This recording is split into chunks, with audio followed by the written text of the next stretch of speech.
কি সুন্দর মাঠে চলে এসেছি বন্ধুরা, হাঁটতে হাঁটতে রাস্তা শেষ। তারপরে এবার আবার কোন দিকে যাব, আমরা এই জমির ক্ষেতে ঢুকে পড়েছি। এই দেখো পুরো মাঠ আর মাঠ, দেখো ঠিক আছে, পুরো মাঠ আর মাঠ। এখন এই রাস্তার ভেতর থেকে হাঁটছি এখন রাস্তা ধরার জন্য, কোন দিকে যে যাব জানি না, ফাঁকা মাঠ।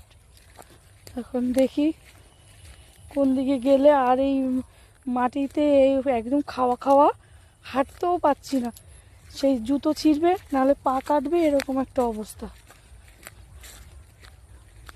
বলো, আমার বান্ধবী তো শুধু ছবি তোলা নিয়ে ব্যস্ত। ওই দেখো, দেখেছো, শুধু ছবি তুলবে, শুধু ছবি তুলবে। কি বলবো, মনে হয় কি সামনে আমার মনে হয় একটা ক্যামেরা লাগিয়ে দিলে খুব ভালো হতো। কোথায় যে পায় এরকম একটা ক্যামেরা যে সারাক্ষণ ছবি উঠবে। এই দেখো একটা বাচ্চার গাড়ি, আমার মনে হয় জলে টলে চলে এসেছে, দেখেছো গাড়িটা, দেখো ছোট্ট বাচ্চার গাড়িটা। আম খেতে ঢুকে গেছে, আম চুরি করতে, বুঝেছো। এবার ধরলে হয় আমের মালিক। এই তো রাস্তা মনে হচ্ছে পেয়েছি, না পাওয়া অবধি এখন অবধি নিশ্চিত নেই। এদিকে অন্ধকার হয়ে আসছে, বাবা কোন দিকে যাবো তা জানি না। এদিকে তো কিছু এপাশ দিয়ে মনে হয় রাস্তা আছে, যাই দেখি, এদিক দিয়েই যাই বন্ধুরা। চলো সামনে চলো, দেখো দেখো এর পথে হাঁটা যায়, এই খাওয়া খাওয়া, তাই হাঁটতে হচ্ছে। কী করবো, ভয়, রাস্তা যতক্ষণ না পাচ্ছি।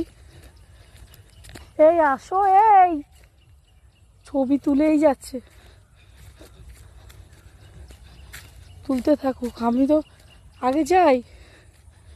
এই দেখো কি সুন্দর পটল হয়েছে বন্ধুরা ক্ষেতটায়, দেখেছো। এই দেখো ছোট্ট ছোট্ট পটল, ওলের গাছও হয়েছে বেশ ভালো। বাবা ফাঁকা নিঝুম জায়গা, দেখো সব আমের কলপ লাগানো, সব আম গাছের কলপ লাগানো। আর এটা মনে হয় তিল গাছ, দেখো ভয় লাগে আমার ভীষণ, বাগান বাগান আমার একদম পছন্দ না। বাবা সামনে আবার একটা গরু বাঁধা কিনা তা কি জানি। রাস্তায় তো উঠতে হবে, কিন্তু রাস্তা তো পাচ্ছি না।